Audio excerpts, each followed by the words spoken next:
I miss you, Tori, and these are my deal breakers. You're watching SBoy TV. He wants you to cook every day. I do enjoy cooking and I can cook, so that's not too much of an issue unless it's like out of necessity.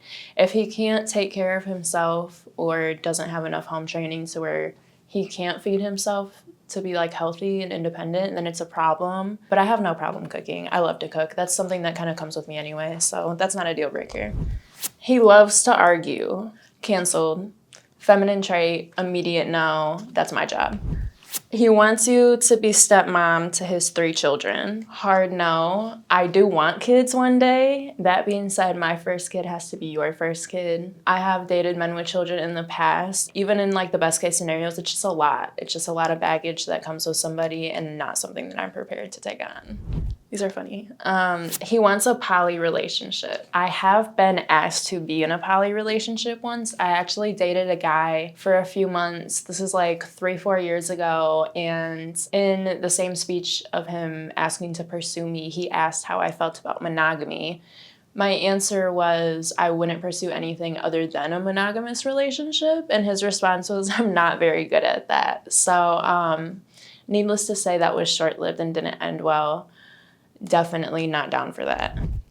Do you believe in eating cute while on a date? Yes and no.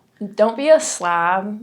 Like, I think that there's like etiquette and certain formalities, especially on like a first date when getting to know somebody. But I'm a foodie. I love to eat. I like to cook. I work in the restaurant industry, so not afraid to do that.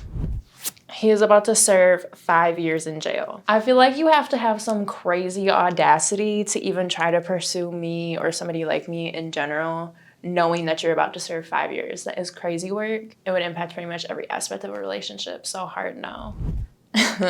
He is a retired cheater. Retired is crazy. I guess like, I feel like people like that typically don't change. So I don't know how we're fact checking the whole retired label on that. But just speaking off past experiences, ignoring the red flags never goes well. Cheating is never about you. When you're cheated on, it's not because of your lacks as a partner. 9 times out of 10, it's because that person just is not capable of giving you a healthy relationship. And most of the time, that carries on to their next one too. So if I know that he was cheating in the past and it's confirmed, then it's a definite red flag. You might get a link up or two, but it's probably not going beyond that. He is on government assistance. I'm not hating on the stamps. I'm not gonna lie. I like to cook. I'm not hating on the stamps. Like, being on government assistance doesn't necessarily mean that you're broke or that you don't make money or don't have a job. As somebody who grew up inner city, I have both been given food stamps and purchased food stamps. So I don't think that's a deal breaker. I think I can look past that. I think we can make that work. It might be mutually beneficial. So I'm gonna say yes on that one. He used to do hard drugs. I don't think that's a deal breaker either, as long as it's not an ongoing issue, as long as you're not like an addict or it's like taking a hold of your lifestyle. That's a different story. There's a financial aspect to being an addict on top of like your own health. I've had my fair share of experimenting in the past, so I feel like I would be a hypocrite to hold that over somebody in the future. So I'm gonna let that slide. I'm gonna let that one slide. Your family doesn't approve of him. I have let this one slide in the past, and it pretty much always backfires. I always say nobody knows you better than your mom or whichever parent you're close with or whoever your parental figure is.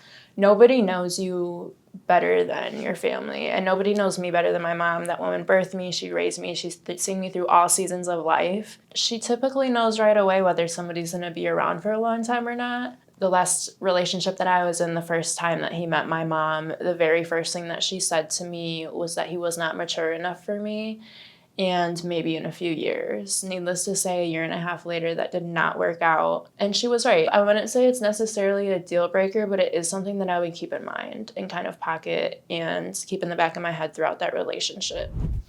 He doesn't want you around other men. I've been in plenty of relationships with controlling men and insecure men who think this way. The entire industry is predominantly dominated by men. That's how it has always been, probably how it always will be. It is quite literally impossible for me to achieve the things that I want to achieve without working with men, befriending men, being in the same rooms as men. That being said, that's a hard no, that's a deal breaker.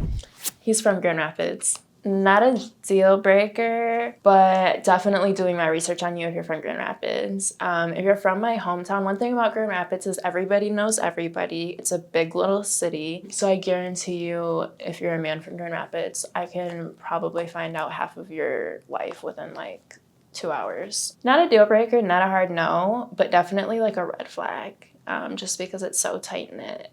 There's like an 8 out of 10 chance that you've been with one of my homegirls. Call a guy in your phone and ask to borrow $300 for your hair. Yo. Hey, what are you doing? Right now I'm moving around. I'm at the dispensary. What's the word? Word. I do. I need to call in a favor. What's that? What's the word? What's going on? Can I borrow $300 to get my hair done? Yeah. How long can it wait? Because I get paid Thursday. Okay. You could do it on Thursday? Yeah, for sure. I could pay you back like that weekend. Yeah, that work. Okay, I'm gonna tell her yes. All right, bet. Well, ask 3 more people just in case. You know how my life be. Thank you.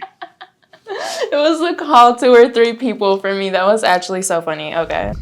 He is kind of related to you. That is crazy work. That's a crazy question. Hard no, absolute no. Especially growing up in a big family and like people throughout my entire lifespan have popped up as relatives who I'd never met before. So yeah, no. I don't even know what kind of means, but I don't want to know. That's a no.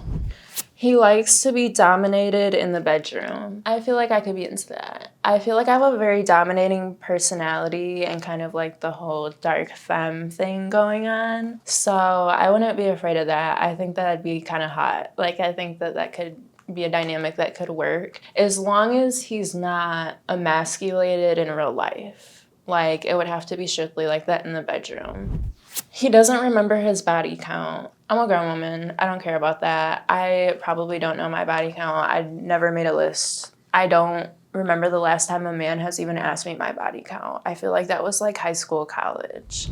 Okay, guys, those were my deal breakers. Make sure that you give me a follow on Instagram. You can find me at I Miss You Tori. I also just dropped an album titled Midwest Princess on all platforms now. Make sure you go listen to that.